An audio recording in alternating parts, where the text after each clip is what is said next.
What's going on? I'm JD the Sports Guy. Thanks for tuning into my channel.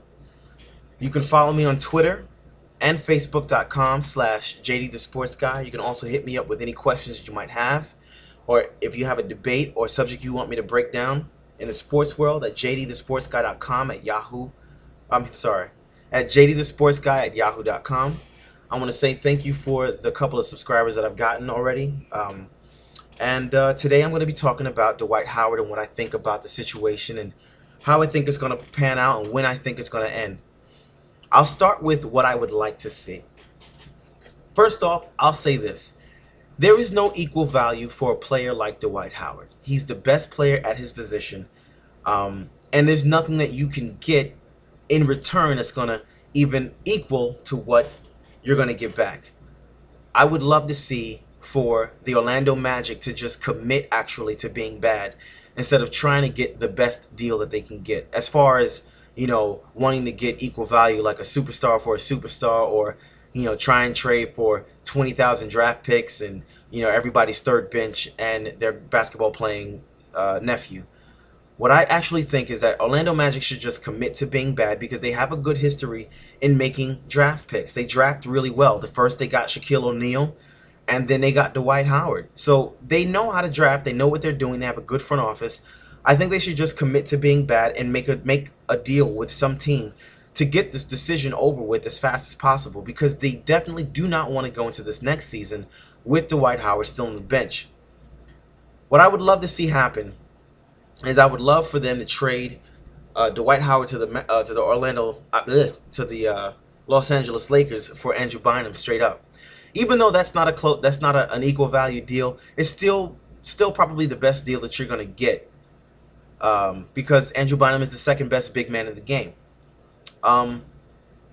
If I were LA, I'd definitely pull the trigger on this deal. I would get it done as fast as they can, even without the assurances that Dwight Howard is going to re-sign, because I think that LA is one of those cities that if you are a professional athlete and you're playing in LA, that during the course of the season you're going to fall in love with that city.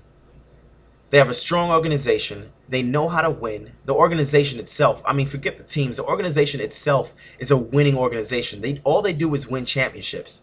They put together great teams on the floor and they win championships. Why wouldn't you want to play for something like that? I mean, they make good decisions. They just got Steve Nash, who's at the top of his game. They have Kobe Bryant, who's still one of the best, or one of the top 3 players in the NBA right now. You've got Pau Gasol, who is also another 7-footer. And even though he's a little bit older, he doesn't play the same position. And you're still going to get your touches at center. I think that if you win, I mean, forget the fact that he even lives in LA during the offseason. I mean, it's a match made in heaven. I would love to see that deal get done. It would benefit everybody. Plus, for Dwight Howard financially, if you resign with the Lakers, if you're sent there, you get an extra 20 mil plus another year that the Lakers can pay more than anybody else can pay if you were to sign with somebody else instead of re-signing back with the Lakers. So if I'm LA, I pull the trigger on the deal because I think that I can get it done. I think that I can convince this guy to stay.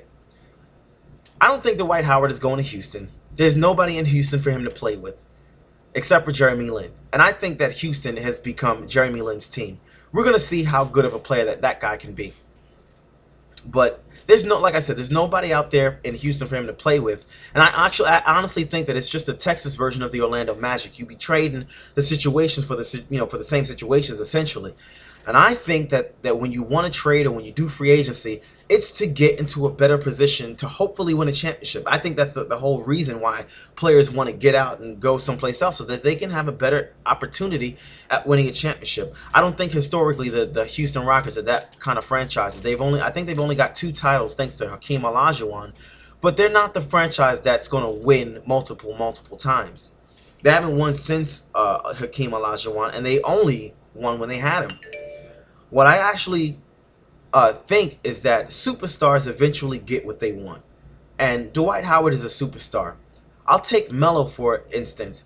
When he wanted to come to the Knicks or the Nets, he said that those were the only 2 teams that he wanted to play for. It was like a whole year and a half, And Denver held on to him as tightly as they could for as long as they could. And what wound up happening was he wound up going to the Knicks. And the Denver Nuggets just had to take whatever deal the Knicks, gave them at the time, instead of, unloading him and trying to get equal value. Like, you're not going to get equal value back. I think that's what the Magic need to understand. They should just commit to being bad and try and get a high draft pick. We've seen it work for the Thunder.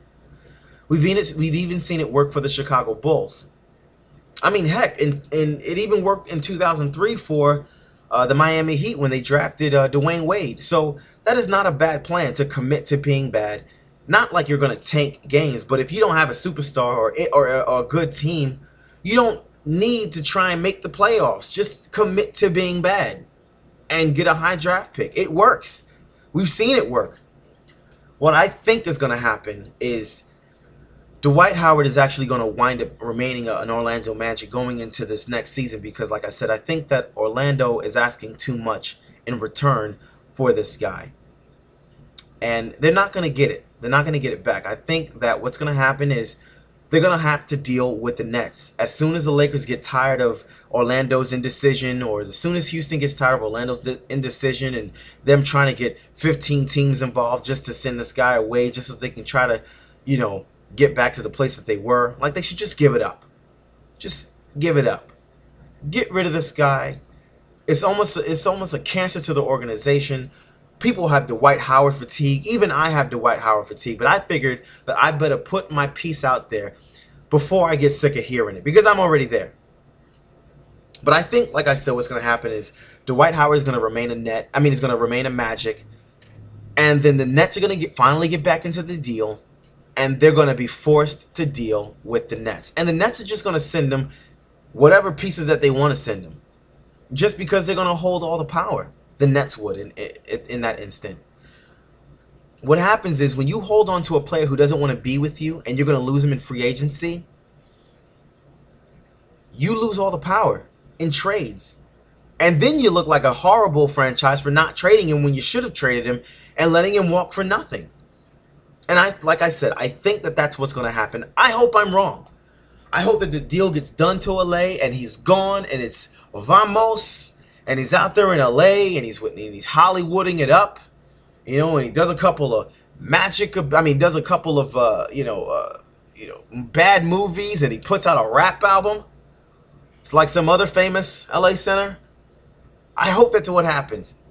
But like I said, I'm a realist, and what my gut is telling me, because this is the same gut that I had 2 weeks ago when the media told me that the Knicks were going to match the deal for Jeremy Lin. As soon as I heard that Houston Rockets had offered Lin a deal, I said to myself, it's over. We're not going to get him back. And I was actually right about that 2 weeks ago. The media tried to tell us that the Knicks were going to match. Mike Woodson said they were going to match. The Knicks organization said they were going to match up to $1 billion. Oh, yeah? How did that turn out? So, like I said, my gut is telling me this guy's going to remain a Magic. I can't think of anything worse.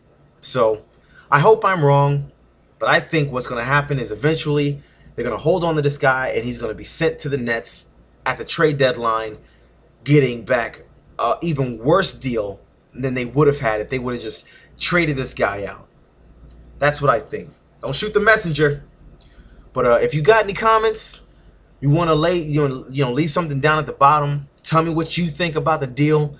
Tell me where you would like to see him go. You can email me at jdthesportsguy@yahoo.com. Hit me up on Facebook and Twitter.com/jdthesportsguy. Subscribe to my channel. I've got much more things to get into, and I promise you guys are going to like it. I think it's very insightful, and I think you guys are going to appreciate some of the stuff that I got to say about some of these athletes and transactions and sports franchises. So get at me, and I'll be with you guys again later.